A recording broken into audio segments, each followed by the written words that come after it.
Alhamdulillah wassalatu wassalamu ala Rasulillah amma ba'd. Bersyukur kepada Allah pada sore hari ini kita masih dapat bertemu kembali di SMA yang kita cintai ini dalam rangka menuntut ilmu dan semoga pertemuan ini menjadi pertemuan yang berkah dan dirahmati oleh Allah Subhanahu wa taala. Berselawat kepada Nabi Allahumma shalli ala Muhammad wa ala ali Muhammad. Semoga kita mendapat syafaatnya. Bapak Kepala Sekolah SMA 1 Banten yang kami muliakan, Bapak Ibu Wakil yang sama-sama kami muliakan, majelis guru yang kami banggakan. Sebelumnya saya mohon maaf terkait dengan pengimbasan ini, bukan berarti mau menggurui, tapi yang jelas harus melaksanakan tugas pengimbasan ya Bapak Ibu sekalian. Nanti andaikan dalam penyampaian ini ada kata-kata, perbuatan yang tidak enak di hati, sekali lagi kami berdua mohon maaf yang sebesar-besarnya. Semua ini karena anggaplah tugas negara gitu ya, seperti itu. Baik, terkait dengan tanggal 26 ya kemarin ya Mas Sumi ya, kita ke Pekanbaru untuk melaksanakan pelatihan Fasda yang diisi oleh Fasnas yang sudah berangkat ke Jakarta, fasilitator nasional membimbing kami untuk menjadi Fasda. Yang Fasda ini nanti akan bertugas pengimbasan di sekolah masing-masing terkait dengan 7 jurus BK hebat ini.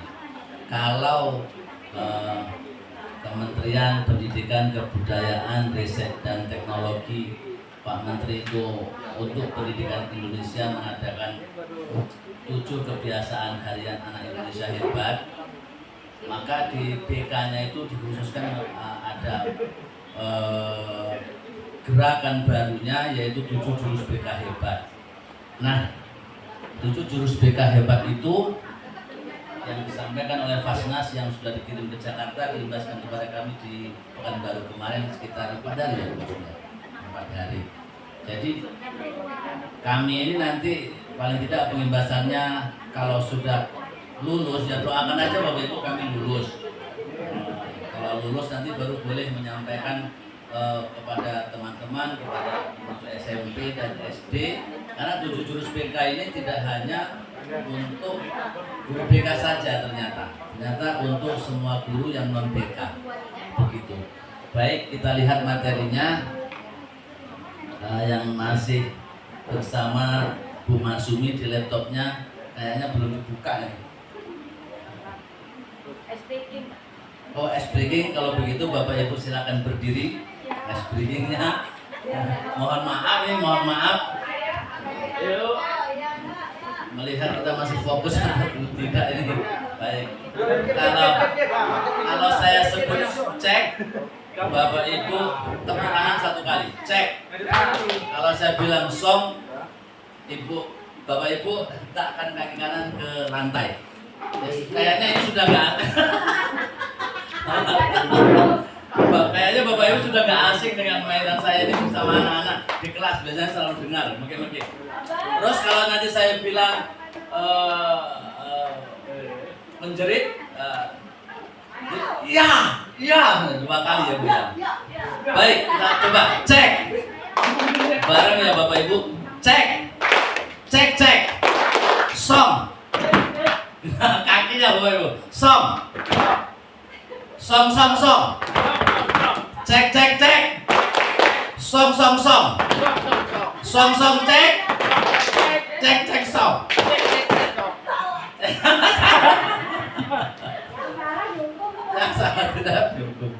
Sekali lagi, cek. Song. Song cek. Cek song. Terima kasih, mohon maaf itu aja Bapak dulu. Menjeritnya tak apa ya. Memakai-makainya. Kalau anak-anak memang suka kali menjerit Pak. Menjerit, iya 2 kali, iya semangat kali. Sampai kelas sebelah kadang-kadang terganggu. Terus satu lagi Bapak sebelum saya masuk materi ini, di kelas itu ada kemarin hasil asesmen kebutuhan siswa tentang orientasi pengenalan sekolah. Di kelas 10 kalau Bapak Ibu masuk, ada nanti lingkaran-lingkaran yang diisi oleh anak-anak. Itu bukan sengaja tapi materi. Nanti ada tulisan gambaran perasaan kelas 10-1 namanya. Kalau Bapak Ibu pernah menjumpai itu niatnya bukan apa-apa, itu memang materi itu disampaikan, anak tampil ke depan menulis masing-masing tentang perasaannya di sekolah ini. Jadi saya mohon maaf kalau itu pernah terbaca oleh Bapak Ibu, karena materi itu harus jangan dihapus.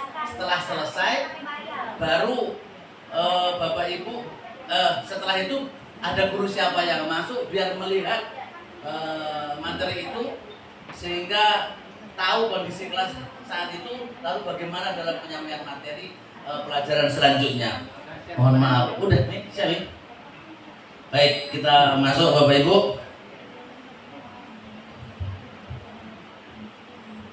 Ini ada 7 jurus BK, saya paling ngambil yang 3 aja, sedikit yang saya tahu karena kayaknya fokus utamanya di Bu Masumi. Nampak? Videonya udah jalan ya Bu Masumi? Udah. Bisa. Tadi bisa, kenapa? Ya, kalau tidak bisa berarti qadarullah ini.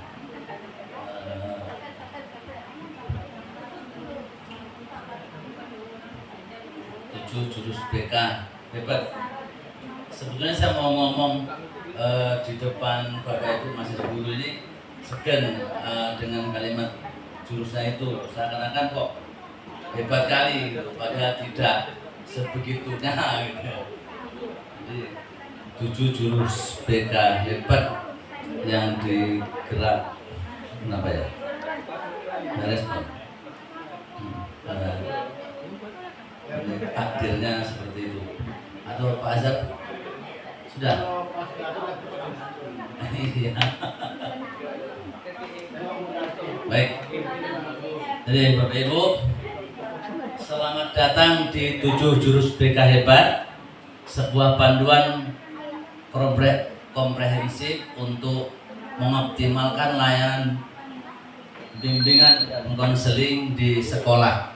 Jadi ini dirancang oleh Pak Menteri untuk mengoptimalkan layanan di sekolah, baik SMP, SMA maupun di bawahnya SD. Kadang-kadang begitu Pak. Kadang-kadang. Baik. Mengapa 7 jurus BK hebat itu penting? Jadi sebagai kerangka resminya itu dikembangkan oleh Bapak Menteri Pendidikan Dasar dan Menengah 2025 sebagai panduan resmi. Kemudian peningkatan kompetensi, meningkatkan keahlian guru BK dan guru non BK dalam membimbing siswa secara menyeluruh. Ini ternyata ada kaitannya dengan guru wali. Ternyata seperti itu. Kemudian fokus secara umumnya menekankan aspek akademik, emosional, sosial, dan kesejahteraan mental siswa. Jadi mental siswa ini menjadi fokus utamanya. Nah, apa 7 jurus BK itu? Ini dia diantaranya. Kalau diurutkan, yang pertama adalah kenali potensi, yang kedua mengelola emosi, ketiga menumbuhkan resiliensi, kemudian jaga konsistensi, jaga konsistensi, kemudian jalin koneksi, kemudian membangun kolaborasi, yang terakhir yang ketujuh menata situasi. Kita lihat yang jurus satunya. Sebelum itu kita akan belajar. Nah, ini kita masuk ke, ini ada jinglenya ini. Nah, ini musik 7 jurus BK-nya.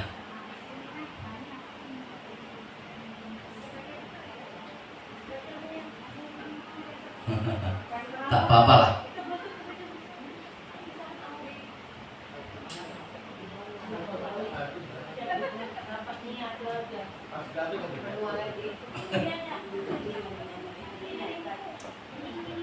Ini jingle tentang 7 jurus BK yang lagi booming di Indonesia untuk dunia pendidikan, terutama di guru BK.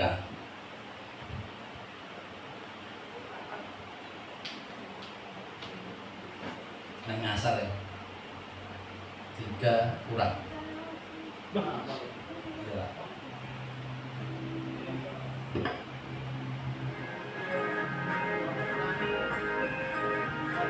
Tarian Kuansing masuk juga nih Pak Suwardi.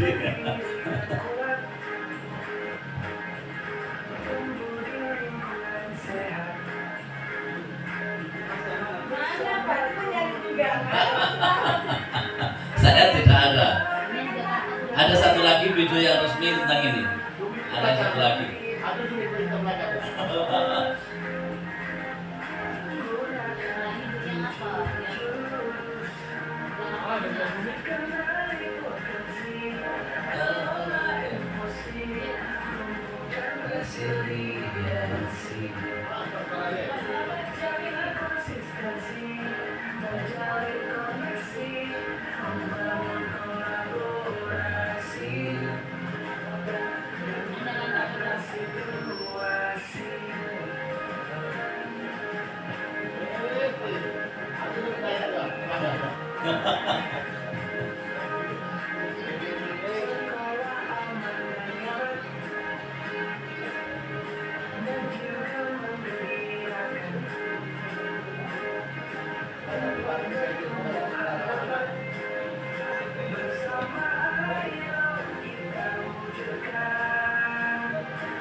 Kelola emosi, bukan resiliensi.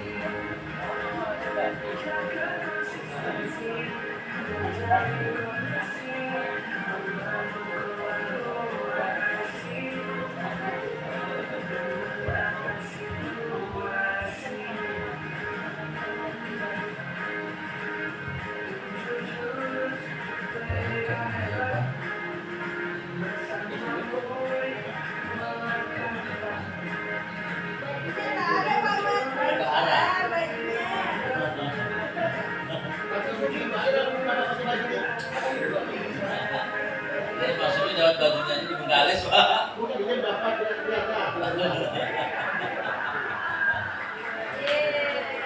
Itulah tadi musiknya sebenarnya. Baik, selanjutnya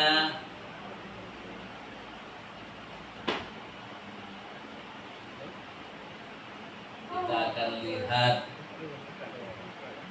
sedikit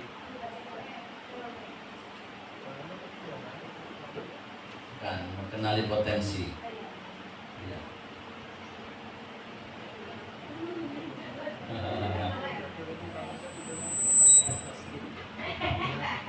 Jadi jurus pertamanya Bapak Ibu sekalian, sekarang mengenali potensi.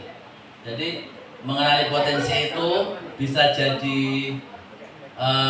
lewat asesmen awal kepada siswa, apa potensinya, kemudian bisa jadi dari cerita, diskusi bareng siswa, bisa melalui permainan-permainan, diantaranya seperti mungkin anak pengen bersair tampil di depan umum, tapi dia belum berani, takut salah. Maka itu potensi yang harus dipahami, bahwa dia punya potensi di sana, tapi dia takut. Lalu apa yang membuat takut? Nah, itulah kita akan lihat sebab-sebabnya. Jadi saat itu kita data dulu, kita coba. Nah, jadi kalau begitu coba kamu sebisanya dulu. Nih di sesi pertamanya kita coba kamu ke depan, kita bimbing, kita bahkan untuk melangkah maju ke depan itu kita dampingi. Setelah itu baru dia mencoba, kita kasih satu bait syair rumahnya, dia suruh mencobanya. Dapat separuh aja jadilah. Nah, setelah itu kita antarkan duduk kembali. Setelah itu baru kita tanya sebagai refleksinya dari aksi yang dibuat tadi, kita tanya refleksinya, bagaimana perasaanmu? Gemetar Pak, enggak karu-karuan? Setelah duduk bagaimana? ini agak pentingan Pak, tapi intinya kamu ternyata sudah berani tampil di depan walaupun belum sempurna. Nah setelah itu kita minta dia untuk mengaplikasikannya, membuat rencana ke depan apa dalam 1 minggu dengan langkah-langkahnya sekali. Apa yang mau buat, syair atau yang lain? Tetap syair Pak. Langkahnya bagaimana kita minta dia suruh buat. Setelah anak itu buat, baru mungkin dia latihan di rumah mandiri di depan kaca atau bagaimana. Baru minggu depannya kita panggil kembali, kita minta untuk tampil. Nah, setelah tampil kita refleksi ulang lagi. Ternyata anak ini tentu pasti berbeda penampilan pertama dengan penampilan sesi keduanya atau minggu keduanya. Itu akhirnya beliau sedikit demi sedikit makin berani, sampailah kita kasih komitmen ke depan apa yang harus ia lakukan. Ya, di antaranya cara mengenali potensi diri anak seperti itu. Kepada bagi siswa-siswa yang pengen menggali potensi dirinya, yang takut dicoba, belum berani mencoba, dan belum ada kesempatan. Jadi kita kenali lewat kita fasilitatori untuk tampil di depan seperti itu. Itu contohnya.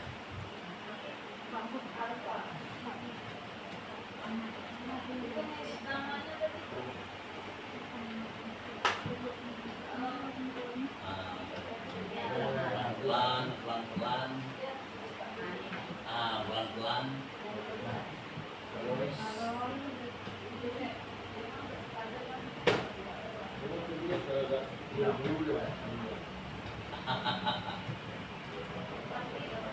Tapi kayaknya sampai nih pada kenali potensi. Belum nongol. Kayaknya takdirnya seperti itu.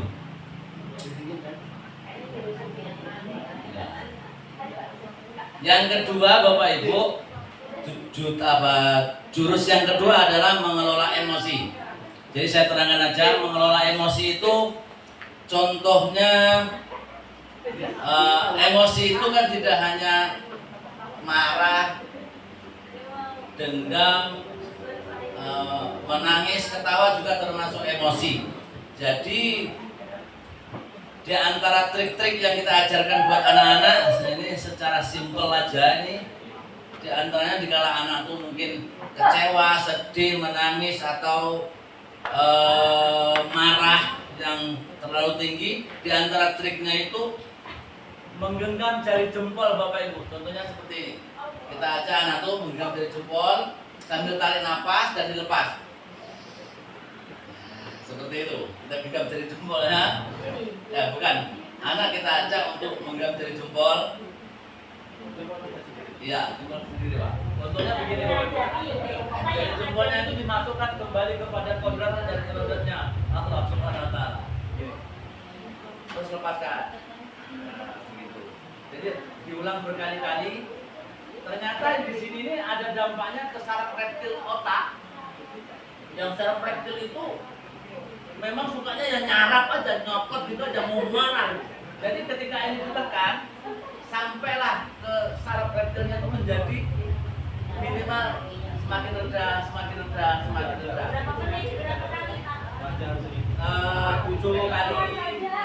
Kemudian selain dari itu, terus tarik nafas, Bapak Ibu. Terus dilepaskan lewat hidung, bukan lewat mulut. Karena lewat mulut dia boros. Borosnya itu akan membuat dia lelah. Jadi dilepaskan lewat hidung pelan-pelan. Contoh. Tarik pakai hidungnya. Bisa keduanya Pak. Jangan. Nah, jadi lewat hidung pelan-pelan. Terus yang ketiganya, awas kentut. Yang ketiga ini penemuan kami itu jari manis ini ternyata potensi. Kalau dilus seperti ini akan menghilangkan stres, mengurangi stres. Jadi, ya untuk di sendiri boleh, untuk anak-anak orang lain boleh. Itu ya, motifnya saya takut beda. Terus yang terakhir Bapak Ibu, saya Wawa mungkin kenal ya. Wawa kono mungkin mendengar tentang Gelembok Solo ya. Ada istilah Gelembok Solo Bapak Ibu sekalian. Gelembok Solo itu ternyata kalau kita paham, kita nggak yakin dengan mantranya. Ditepuk badan itu kita akan ngikut. Ternyata kenapa bagian situ yang ditepuk, bukan bagian lain? Saya mohon maaf, di belakang ini ada saraf. Ketika itu disentuh, ya salah.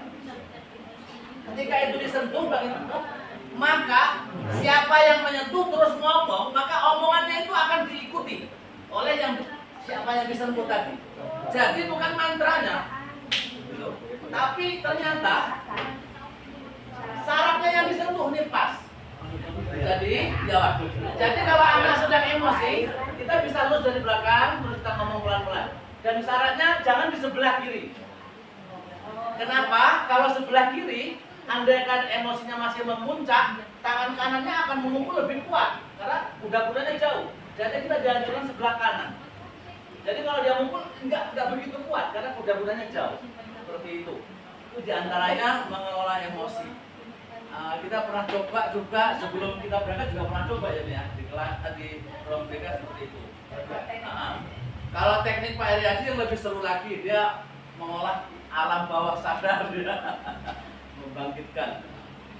Itulah diantara cara mengelola emosi bagi anak-anak kita. Jangan mudah meledak dikala baik dalam situasi yang tertekan maupun yang lainnya.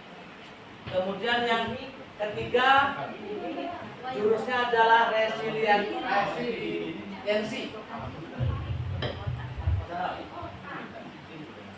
Ya, loh kok ganti?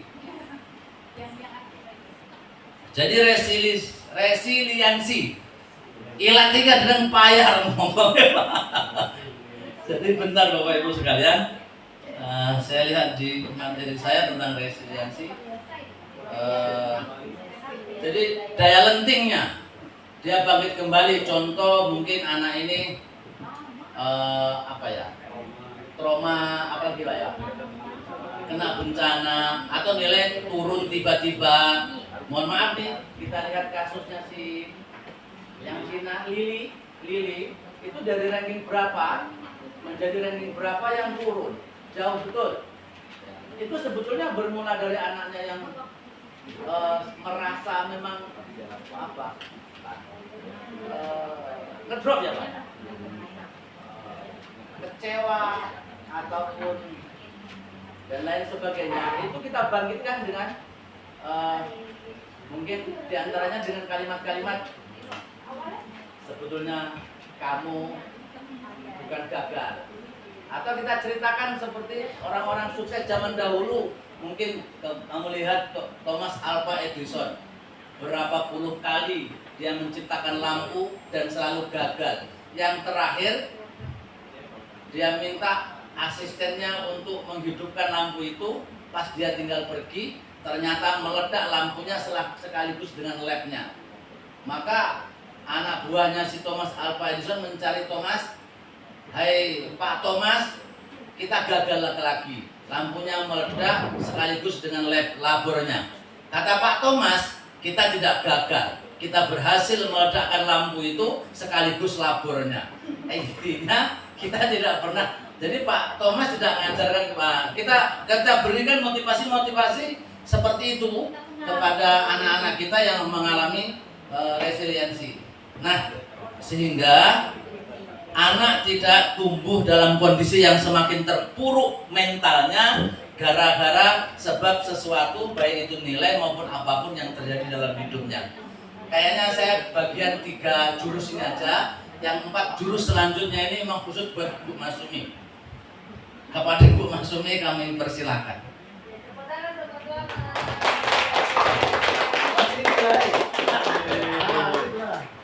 Ya, itu ada kameranya Pak. Baik, Assalamualaikum warahmatullahi wabarakatuh. Waalaikumsalam warahmatullahi wabarakatuh. Baik, izin Bapak Ibu semuanya menyambung dari 7 jurus BK hebat yang disampaikan oleh Pak Selamat Hidayat tadi. Nah, tadi Pak Selamat Hidayat menyatakan sudah menyampaikan 3 jurus BK hebat. Sebenarnya kalau kita menerapkan 7 jurus BK hebat ini, apalagi nanti di Guru Wali itu sangat bermanfaat sekali kepada siswa dan ibu. Ya. Nah, yang jurus berikutnya tadi sudah dikatakan bahwa yang pertama adalah kenali potensi siswa, potensi diri. Nah, Pak Selamat tadi sudah menjelaskan kayak mana anak untuk mengenali potensi anaknya. Nah, untuk Bapak Ibu, kalau menjadi guru wali mau mengetahui potensi diri siswa tersebut, Bapak Ibu bisa mencoba yang namanya Aku Pintar.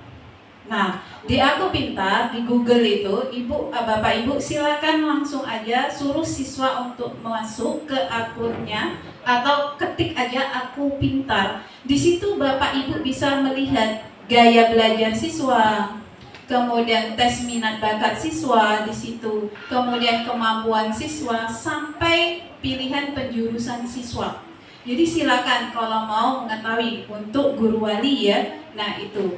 Kemudian yang kedua, itu Pak Selamat Hidayat sudah juga menjelaskan tentang tadi yang namanya mengelola emosi. Sudah begitu. Nah, untuk saya yang selanjutnya adalah jaga konsistensi. Izin Bapak Ibu, saya bertanya, untuk 3 hari kemarin, ya kita flashback nih ke 3 hari kemarin. Saya bertanya, adakah sesuatu yang Ibu terapkan atau Bapak Ibu yang terapkan, lakukan nih di rumah, yang ini niatnya mau konsisten ini. Tetapi kira-kira nih ada yang bisa terjadi, ada yang bisa terjadi, yang tidak terjadi. Nah, kira-kira untuk flashback 3 hari ke belakang, ada gak niatan misalnya nih untuk ibu-ibu, ada yang mau apa? Mau diet. Ya, untuk ibu-ibu mau diet gitu kan. Ini udah rencana niat nih dari rumah ya kan. Mau diet, ada yang konsisten ini. Rencananya pokoknya harus diet menurunkan berat badan sekian. Nah, pertanyaan saya, ada nggak yang sudah mampu menjaga itu? Nggak nyolong-nyolong makanan gitu? Ada nggak? Ada. Ada. Udah sih. Cobaannya banyak. Ada yang bisa dan ada yang tidak bisa. Nah, kata Ibu Romah tadi cobaannya banyak, ya. Apalagi kita di majelis guru ya Bapak Ibu. Nah, tempatnya makanan. Dari rumah udah niat nih, ya kan? Kita mau diet, tiba di ruangan majelis guru, makanan sudah terhidang. Sudah batal niatnya tadi. Akhirnya niatnya makan sikit-sikit kan? Sikit lah, nggak ngaruh nanti kan? Berikutnya nanti di jam tengah hari nampak lagi, nah kan? Nah, yang namanya konsistensi itu adalah mampu menjaga niat awalnya kita tadi. Nah, misalnya untuk siswa kayak mana Bu? Nah, untuk siswa mampu tidak datang terlambat. Itu dia. Sangat sulit. Nah, bagaimana cara kita meminta ke siswa untuk menjaga konsistensi dia? Misalnya dengan menerapkan pola tidur awal. Nah, coba dulu nih. Untuk yang sekarang nih 3 hari atau seminggu ke depan, kamu terapkan tidur awal jam 10 maksimal. Nah, mampu nggak siswa? Nah, itu. Kalau sudah mampu, dilanjutkan seterusnya. Untuk menjaga konsistensi, Ibu, ini sangat sulit sekali. Tapi, mohon, berilah reward atau penghargaan bagi siswa yang sudah mampu menjaga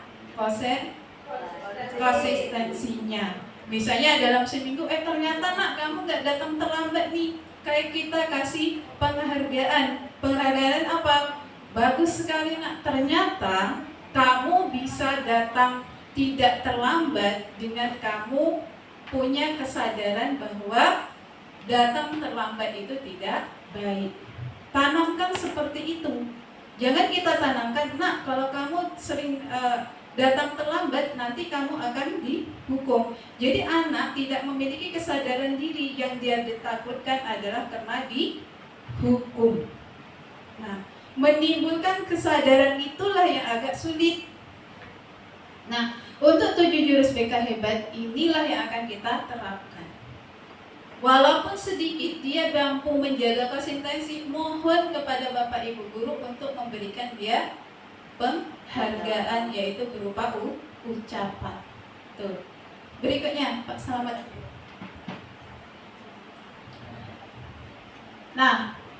Nah ini dia yang namanya disiplin biasa dan disiplin positif.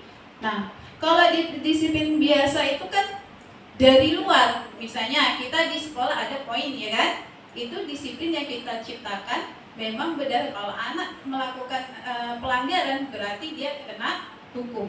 Itu namanya disiplin biasa. Sedangkan disiplin positif itu berdasarkan kesadaran internal, kesadaran dari dalam diri siswa tersebut. Itu yang harus kita bangkitkan kembali.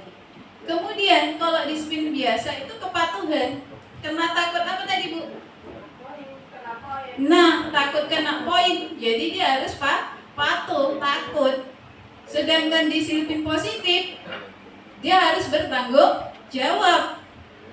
Nah, berikutnya lagi, kalau disiplin biasa itu waktunya jangka pendek karena takut tadi, takut dihukum. Sedangkan disiplin positif jangka panjang sampai dia tamat SMA pun nanti itu tetap dilakukan karena dia menjaga konsentrasi tadi. Oke, berikutnya Pak Selamat. Yang berikutnya untuk jurus yang berikutnya adalah menjalin koneksi ya Pak. Ya. Nah, yang berikutnya adalah kita menjalin koneksivitas, yaitu untuk guru. Tadi sudah dikatakan juga, dibahas juga dengan Pak Kono, bahwa kalau kita Pak? Ya, harus ada yang namanya komunikasi terhadap siswa. Kita jalin dulu kebersamaan dengan siswa. Nah, timbulkan rasa simpati kita kepada anak, bahwa kita itu menghargai mereka. Dengarkan dulu. Kalau misalnya anak terlambat nih Bapak Ibu, jangan langsung dijat. Ngapa kamu datang terlambat? Ini gara-gara apa? Seperti itu. Jangan langsung dibentak, mohon sekali. Tanyakan dulu, bangun dulu yang namanya rasa empati dengan siswa tersebut. Kadang siswa tersebut mungkin ban sepedanya bocor, ya kan? Ataupun di jalan dia mengalami kecelakaan.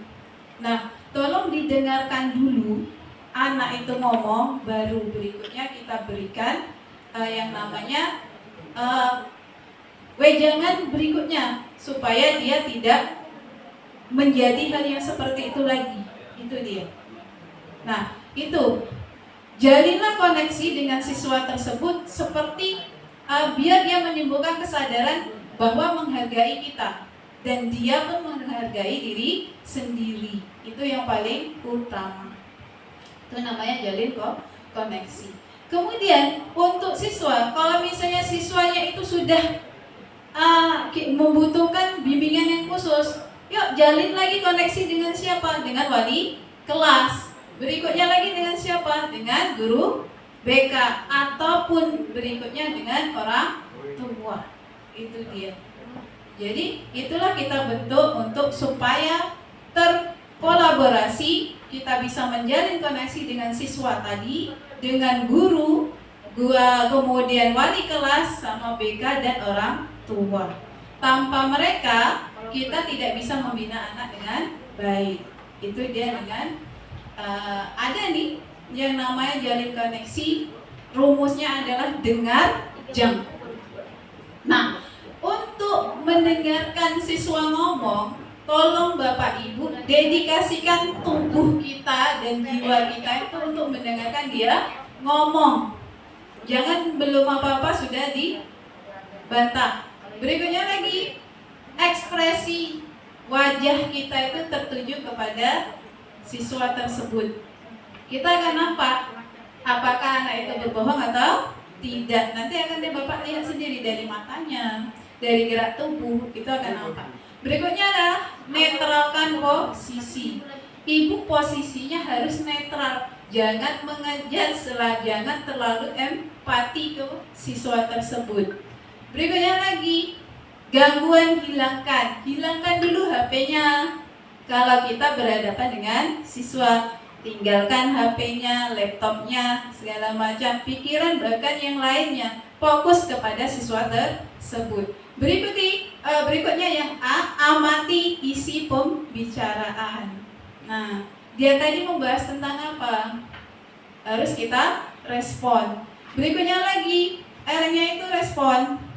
Ibu harus nanggap dengan apa yang dibicarakan oleh siswa tersebut. Dan jang itu adalah jangan dipotong. Jadi siswa belum selesai ngomong, jangan kita potong duluan. Ya, makanya ada rumusnya dengar jang. Nah, untuk keterampilan mendengar aktif. Nah, ini ada sebenarnya Bapak Ibu, kalau kita mau belajar tentang jurus 7 BK hebat ini memang luar biasa, tidak mudah. Sedangkan kami aja satu jurus membutuhkan beberapa jam. Tapi kami harus memberikan kepada Bapak Ibu dengan sepintas. Oke, berikutnya yang berikutnya adalah kolaborasi. Untuk kolaborasi, jelas kita bekerja sama dengan guru, kemudian orang tua, wali murid, itu tadi, kemudian guru BK. Kalau terjadi kasus yang tidak bisa kita tangani, tidak bisa ditangani oleh guru, silakan berkoordinasi dengan wali kelas. Kalau wali kelas tidak bisa, ayo ke guru BK. Tak bisa dengan guru BK, kita ke orang tua. Tak bisa ke orang tua dengan stakeholder lainnya yang ada di lingkungan sekolah. Itu yang namanya jalin koneksi. Bapak Ibu butuh bantuan. Yang terakhir yaitu apa? Menata situasi bukan hanya soal ruang fisik, tetapi juga membangun suasana hati yang positif di sekolah dengan situasi yang aman dan menyenangkan. Siswa lebih mudah berkembang baik secara akademik maupun sosial emosional. Nah, yang terakhir adalah menata situasi. Jadi kita menata keadaan lingkungan di sekitar kita supaya siswa nyaman berada di sekolah. Nah, itu dia tadi 7 jurus BK hebat. Baik, dari penyampaian kami, adakah yang mau bertanya Bapak Ibu? Ada. Ada.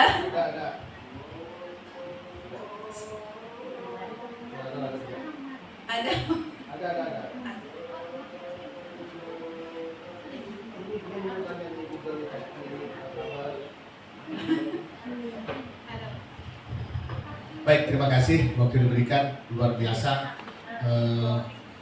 Yang Pak Selamat tadi apa namanya begitu agak berat dikit Pak Selamat. Oke, yang kenali potensi. Jadi gini, kalau yang sudah diceritakan itu yang biasa dan saya yakin kita bisa menanganinya Bapak Ibu. Ini temuan baru anak kelas 10 sekarang, saya sudah menemukan anaknya punya potensi. Kenapa dia tak mau tampil? Bukan karena dia tidak bisa, tapi tahukah kita kenapa dia tidak tampil? Anak ini mempunyai ekspektasi diri yang tinggi. Pernah tak membahas itu? Anaknya takut salah. Itu luar biasa menurut saya. Kalau kita biarkan dia potensi yang tinggi-tinggi hancur. Ada beberapa siswa kelas 10 dia punya potensi luar biasa. Karena takut salah, disuruh tak mau dia. Bukan karena dia tidak bisa. Untuknya, yuk guru BK buktikan nanti. Mungkin dengan angket. Jawabannya, mungkin kalah yang lain. Tapi ketika dia disuruh tampil, karena ekspektasi tinggi, ini menurut saya adalah penyakit anak Gen Z hari ini. Dia ingin tampil maksimal, takut salah. Sehingga tak berani ke depan. Terima kasih. Terima kasih Bapak. Ini menurut saya pribadi masukan besar buat kami. Bukan pertanyaan tapi masukan besar buat kami. Dan memang di beberapa materi yang saya sampaikan ada jangan takut mencoba hal baru, kemudian jangan takut gagal, termasuk orientasi sekolah yang pernah saya sampaikan di semester awal-awal dari yang tadi, termasuk sopan santun di lingkungan sekolah. Nah, memang ketika kami kan punya rumus Pak, dalam penyampaian itu ada ARKA. ARKA itu aplikasi, aksi, refleksi, kemudian konsep, yang terakhir ada aplikasi. Nah, dengan itu semua anak tampil Pak satu persatu.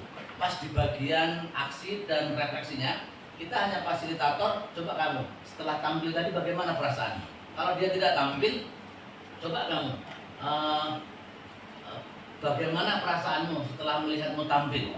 Kalau saya suruh begitu Pak, gemetar Pak dan segala macam. Memang benar Pak, ekspektasi yang sangat tinggi karena dia takut salah dan takut salah. Sehingga kalau bisa dia memang tampilnya sempurna sampai muncul kalimat anak-anak saat ini ada belibet. Kalimat itu menunjukkan bahwa dia harus sempurna, tidak mau kalau salah gitu. Kalau kita kan punya prinsip, terutama saya mengambil yang disampaikan oleh Bapak Kepala Sekolah sendiri ketika ada tugas-tugas baik di LMS apa tadi Pak? PMM itu kan kita coba dulu, kita buat dulu. Nanti kalau yang penting sudah buat, kalau salah kan bisa diperbaiki. Itu sering saya pakai. Jadi motivasi besar pada saat saya mengikuti Pasda ini di LMS kan programnya muncul baru Pak, belum ada buat laporan, format laporannya belum ada. Akhirnya saya buat sendiri, saya kirim. Setelah saya kirim, saya bagi ke kawan-kawan minta, pada akhirnya muncul baru program baru ini perdana Pak. Jadi selalu ada perubahan-perubahan, muncul formatnya. Padahal saya sudah kirim, tapi saya sudah buat dan saya termasuk nomor 1 gitu buatnya, walaupun dengan karyanya sendiri gitu. Nah, kalau kita kan selalu berani memulai dulu, jangan takut salah. Anak-anak hari ini memang seperti yang Bapak bilang. Terima kasih Pak motivasinya dan masukannya buat kami sebagai guru BK. Ini nanti Pak Heriadi kayaknya mau ngomong sekitar 2 menit Pak, karena sudah asar ya Pak ya. Kami beri kesempatan nih sebagai pimpinan MGBK Kabupaten ya. Kami Pak Heriadi, kami persilakan di situ atau di sini Pak?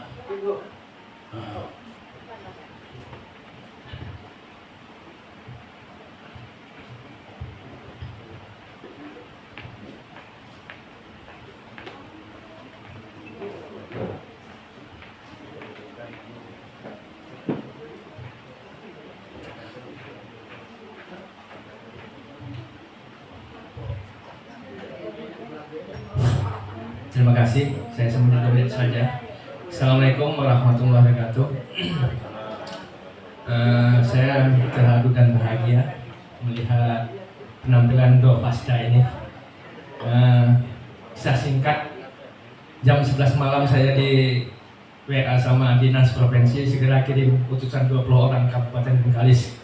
Tengah malam saya bingung ya, saya hentam 2 orang ini, kirim sekali, satu nggak tega, yang satu kirim, yang dua saya kirim. Dan alhamdulillah kemarin saya juga suruh membuat tugas untuk di Monep setelah Pasda. Alhamdulillah nama mereka berdua muncul. Mudah-mudahan mereka berdua lolos sebagai Pasda daerah. Amin. Aplaus untuk mereka berdua. Nah, jadi itu mudah-mudahan kita memang untuk guru-guru SMA salah satu hebat, guru-gurunya hebat. Ya mudah-mudahan inilah hadiah saya untuk mereka berdua yang menjelang saya pensiun. Saya yang terharu mereka berdua. Sehingga saya pensiun nanti ada guru BK-BK satu yang hebat. Terima kasih ya atas kesempatan ini, yang kesempatan untuk saya dari Asar dan pada sekolah. Alhamdulillah di Bantar mereka 2, SMA Pamang mungkin mereka akan mendatangi, SMA Gembong juga nggak ada. Jadi mereka inilah yang Monef Malang Fasnas yang saya utus ya untuk memonef SMA kita. Terima kasih pada Pak Kepala Sekolah. SMA kita nih mudah-mudahan kita doakan mereka bisa lolos sebagai Pasda. Amin. Assalamualaikum warahmatullahi wabarakatuh.